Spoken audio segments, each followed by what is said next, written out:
yung guminawa. Paano, eh, matanda na ako, bulin eh. Oo. Hindi na kaya. Kahit pilitin ko, hindi na kaya. Kaya, pag ko, mayapang pamumuhay na lang.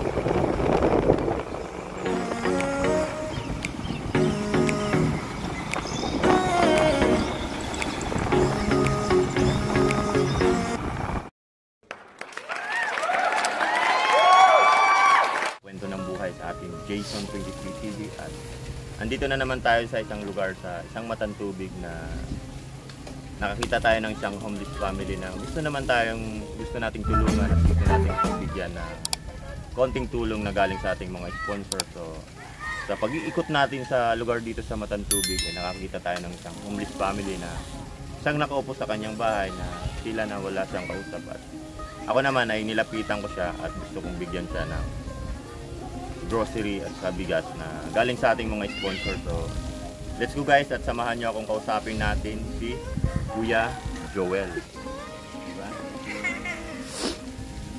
Dito guys, at dadaanan natin yung maiksing tulay at saka matirik na papunta sa bahay nila.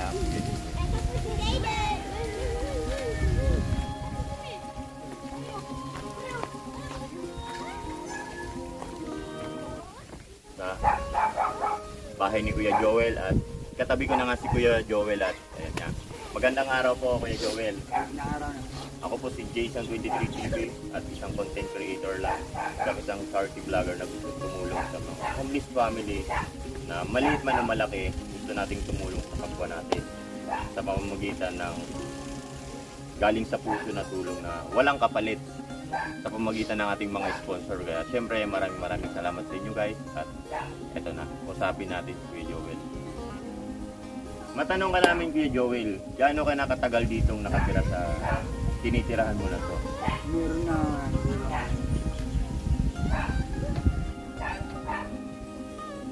16 years. 16 years. So 16 years mo na yun. Ano yung mga dati mong trabaho? Hanap buhay mo dati? Nagsasaka. Nagkakarpintero. Karpintero. So sa 16 years na yun, sino yung kasama mo sa buhay sa loob ng 16 years? Yung asawa ko, kaya lang namatay na. Yan na siguro 6 years na patay. 6 years na? Tagal na ano? Then ilan yung nag-anak nila? Ang naging anak ko, tatlo. Isa ito, saka isa sa San Fernando. At meron akong kasama rito, 2 apo. So yun ang kasama sa buhay. Siyempre, sa ngayon nga medyo may edad na sila. Ilang taon na ulit sila Kuya Joel? 72. 72. Ayan guys, yung edad ni Kuya Joel ay nasa 72 years old na po siya. Then, siyempre, tandaan na rin at saka may edad na po siya. Hindi ka na po nag-aanong nakakapagtrabaho Kuya Joel. Kumisan pwede pa rin. Yung kaya lang, wala rin sa mainit na sikat na araw. Oo. Diba, may pinagagawan na mesa. Kapalit ng bahay yun eh. Kaya ko pa yun. Yun lang yung nakapilan. Dati ka rin karpintero. Oo. Pero hindi ka nakagaya ng dati na kalakasan mo na... Tumatanggap ako. Oo. Namamasipan. Iba na. Ngayon, hindi naman permit ko. Tawanan din. Nakarawin kahit pa paano. Yung skill mo dati, magsasaka, karpintero, mason. Karpintero, mason. Ay, karpintero lang. Isang karpintero dati si Kuya Joel.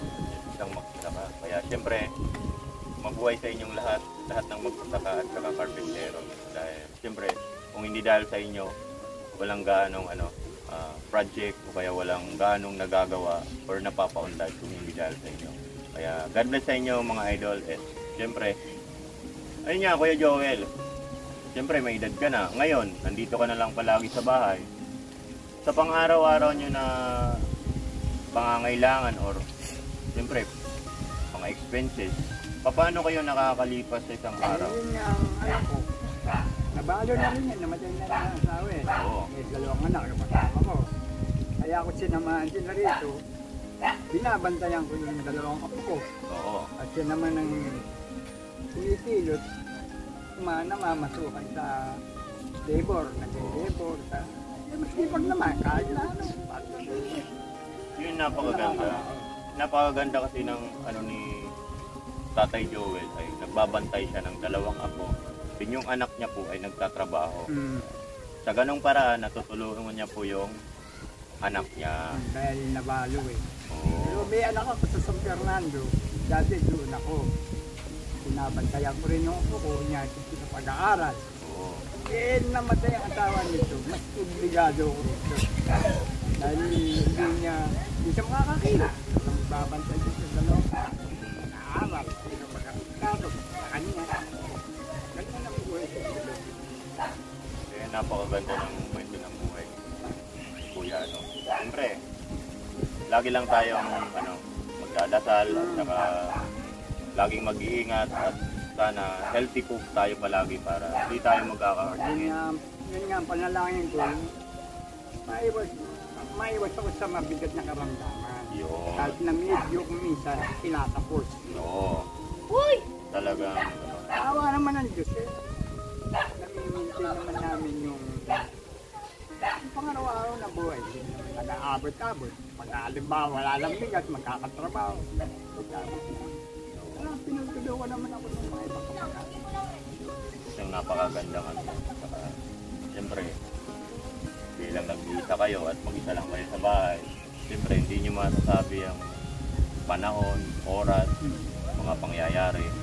Siyempre, andun yung palaging magdadasal na keep always na siyempre, diba, andyan yung Panginoon na hindi kayo pababayaan. Hindi Diba? naman. Pero nga yung mga kapit-kahit mo. Pagka umaga, nagbabalik ako dyan. At tawagin ako dyan. Wala tayo na, magkapit ka muna. Halika. Ganyan lang. So, ito yung kasing bahay ni Kuya Joel. Siyempre, simpleng bahay lang, kubo. Saka napakasarap tumira dito kasi siyempre parang Nagkahalaman ako, nag-aalaga ako ng manok. Ganun lang. oo. Saka napadaan tayo dito para kausapin si Tatay Joel. Siyempre, makapag-abot tayo ng konting tulong. Yun. Siyempre, tayo na yung mga hiling nyo sa buong buhay nyo, yung pinaka masaya na gawa nyo sa buong buhay. Yung nihiling ko. So, Kasi mapayapa lang ang buhay ko. Wala ako nasasagasaan tao. Basta nabubuhay ako ng walang pananagutan sa kapwa. yun. Nakakaraos araw-araw. Ganun lang. Hindi ko nakahangad yung gumanhawa. Paano, matanda na ako. Pwede eh. Oo. Hindi na kaya.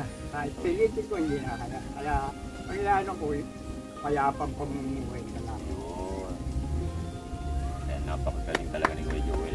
Maraming salamat sa ating idol na si Kuya Joel. At siyempre Kuya Joel, maraming salamat po sa pagtanggap niyo po sa akin na makausap kayo at mapagbigyan niyo ako sa maikling oras. Maraming salamat po Kuya Joel at see you next content guys, at thank you sa inyong lahat at siyempre sa ating idol na si Kuya Joel. At maraming salamat po sa lahat. See you then. And God bless you.